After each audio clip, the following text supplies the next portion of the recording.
Deputy President, Mr. Rigiji. Tafadhali tuketi chini. Asante.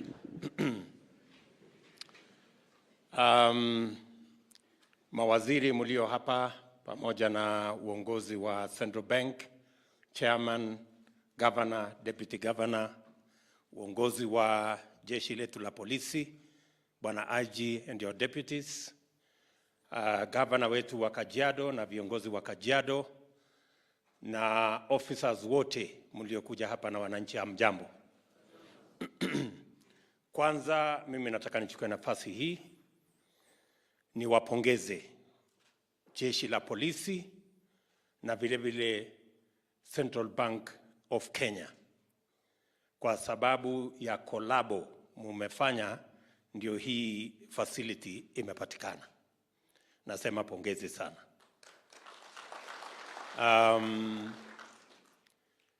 In my other life, when I was an assistant minister at the office of the president a while ago, we made the decision then to have these 100 acres here. I am a very proud person today that the small decision we made at the office of the president almost 20 years ago, today we have a wonderful facility as the Police Leadership Academy.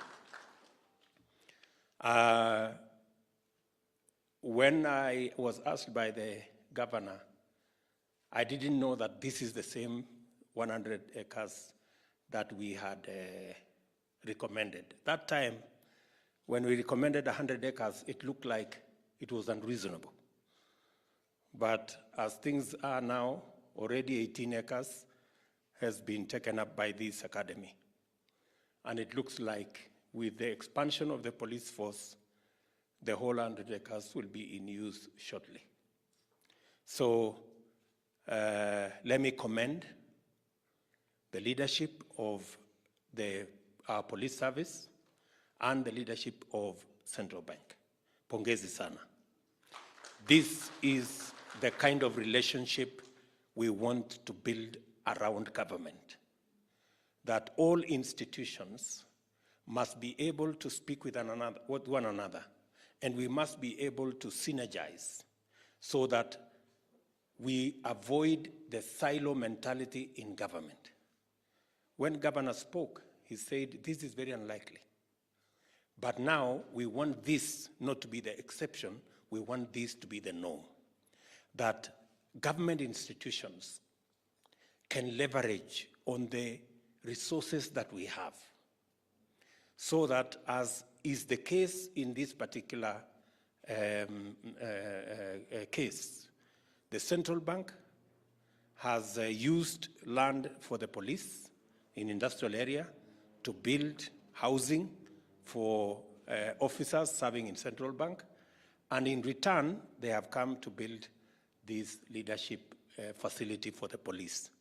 That is the kind of collaboration, that is the kind of synergy that must be the hallmark of government, that we can work together for the benefit not of any one person or any one institution, for the greater good of the people of Kenya. So again, I think here we have an opportunity in government to avoid unnecessary siloing in government. In fact, we have instances where government institutions take each other to court because of the failure to recognize and understand that we are one government, we are serving one people, and we must be able to build the network, the understanding for us to share the resources we have, and for us to use the resources we have for the greater good of the people of Kenya, not any one institution on its own. So wale wengine, na mimi ninajua, nilikuwa Nyandarua juzi, kona moja ya serikali imepeleka kona ingine ya serikali kotini, na wamekwamisha project karibu miaka 10. Wale wote katika serikali yetu ya Kenya ambao wamepelekana kotini wajifunze kutokana na hii collaboration tumeona kati ya Central Bank na jeshi yetu ya polisi, ya kwamba tunaweza kushirikiana na tunaweza kuongea pamoja, tuweze kutumia ile resources tuko nayo kwa manufaa ya the different institutions that we serve, but also for the greater good of the government of Kenya. Secondly, I also want to commend our police force. This Leadership Institute is a very important institution as we look into a professional police service.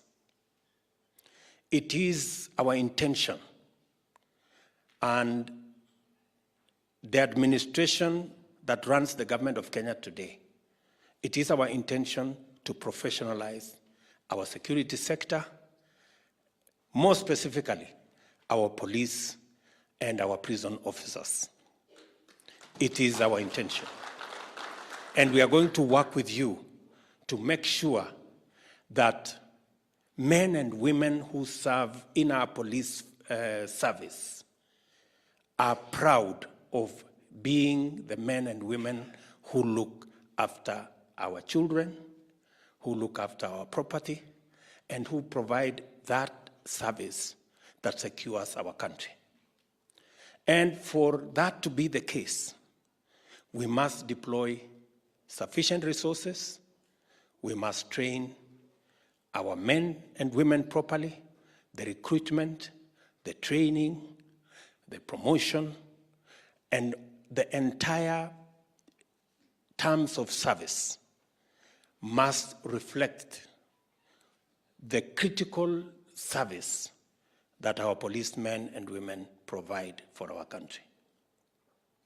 And as Deputy President has said, this morning I have appointed a task force to look into the reforms that are necessary for us to remove the gaps that currently exist in our police service, to think broadly and deeply into what does the government of Kenya need to do to make sure that the recruitment, the training, the promotion, terms of service, and all conditions are the best conditions possible for our men and women in the police force and in our prisons to serve their country. And I want to assure you that I am committed at a personal level, and the Kenya government at the corporate level, to make sure that we have a professional police service. I have given my assurance to the commanders across the country that they have my support, they have the support of the government of Kenya to make sure that they deliver on their mandate. And as has been said, we are a country governed by the rule of law. We are a constitutional democracy. And we want to build institutions, whether it is the judiciary, whether it is independent institutions like our police service, whether it is parliament. We want to build all these institutions to secure the rule of law and to secure our democracy, so that the whims of an individual cannot overrun the institutional capacity of all the institutions we build as a country. That is the way into the future. I have been very clear to all our men in uniform. I have had a chat with our military. I have had a chat with the commanders of the police. And I have been very clear to these men and women that they have a cardinal duty to secure the lives, the property, and the nation of Kenya, to make sure that we can rally our development, we can rally our progress in a secure environment. everything else, whether we are running development issues or we are running our politics, it will be very difficult if we do not have a secure environment. And therefore, collectively, it is our duty as a nation. Kenyans, in their individual capacity, have a role to play. The bigger role is in the shoulders of our security men and women. And we will support you. We will go out of our way to make sure that we make it easy for you to deliver on your mandate. And I have said this, that because we are a country of the rule of law, because we are a constitutional democracy, you must be grounded on the understanding of what the law says and what the Constitution says. And that is why this Leadership Institute is very important. That is why the curriculum through which our security men and women go through is very important, so that you can be grounded in the understanding on what you have to do, what is your mandate, what is your constitutional responsibility, what is your legal responsibility. And so that if for any chance you get, unfortunately, instructions that are not grounded in law or the constitutions, you should respectfully ignore such instructions and follow what the Constitution and the law says. That is the kind of police force we want to build. That is the kind of institutions we want to build, that these institutions can run on the understanding of what the law says, what the Constitution says, and we can all move together as a country. Let me also say the following, that it is correct that many of our officers are living in very bad conditions. They live in, what we could say is squalor. They live in very bad settlements. They share residence. I know we have provided for house allowance. Some of them cannot get accommodation in the right places. And therefore, I have also instructed the Ministry of Housing to include provision for housing for all our security men and women as we do our affordable housing plan. So, Bwana IG, the ministry is going to get in touch with you so that you can tell us where you have adequate space for us to be able to build affordable houses so that your men and women can have reasonable accommodation and they can live decently like the houses we have seen here. Si namna hiyo? So tutapangana na nyinyi tuhakikishe ya kwamba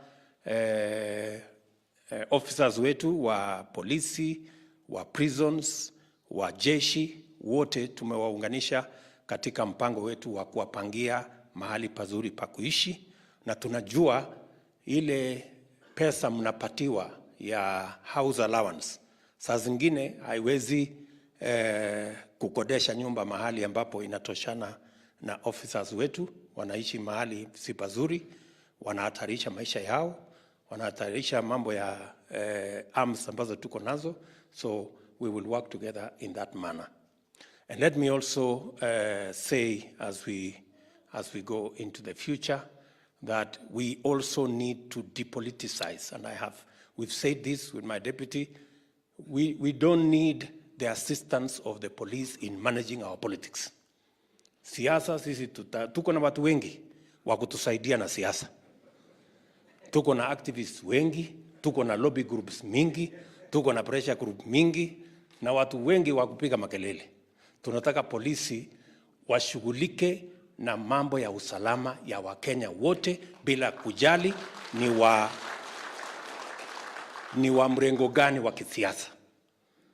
Sisi siasa na vyama ni mambo ambayo yako katika katiba ya Kenya.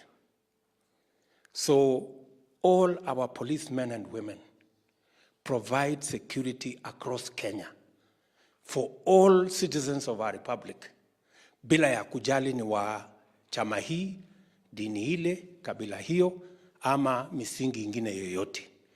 Nyinyi ni kazi yenu ni kuhakikisha kwamba Wakenya wote, bila ya kujali yale mambo mengine yote, wanapata usalama yao, familia zao, watoto wao, biashara zao, maisha yao, mali yao.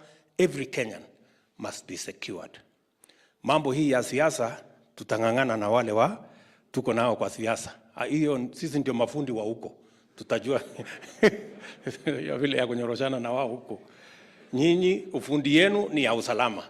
So mtusaidie hapo kwa usalama. Hii ingine we don't need your help. Hii ingine tutangangana na wale wako kwa kiwanja hiyo.